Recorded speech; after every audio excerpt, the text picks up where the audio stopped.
This is the Lone Crater YouTube. We hope this video helps. In this video, I will explain how to connect your Zenpert printer to your laptop. First, ensure your Zenpert printer is powered on and has labels loaded, ready for action. Next, gather the necessary USB cable, which is typically a standard USB-A to USB-B type. Finally, confirm your laptop has an available USB port, ideally a USB 2.0 or 3.0 port, to ensure a smooth connection process. This initial preparation is key for a successful setup. Now, let's move on to installing the essential printer drivers.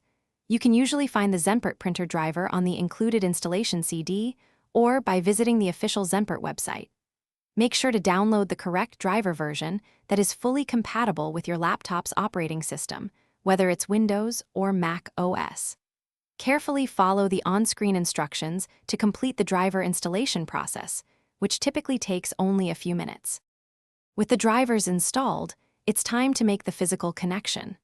Connect one end of the USB cable securely to your Zenpert printer and the other end to an available USB port on your laptop.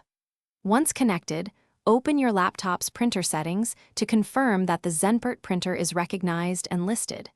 To verify everything is working correctly, perform a test print. This will confirm successful communication and ensure your printer is ready to produce high-quality labels. If you encounter any issues, don't worry, here are some common troubleshooting tips.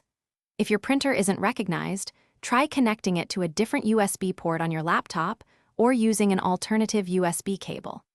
Sometimes, simply reinstalling the printer drivers can resolve connection problems. For more specific error codes or persistent issues, consult the Zenpert user manual or visit their official support website for detailed guidance. You'll be printing in no time. Thanks for watching. Consider subscribing if we helped you.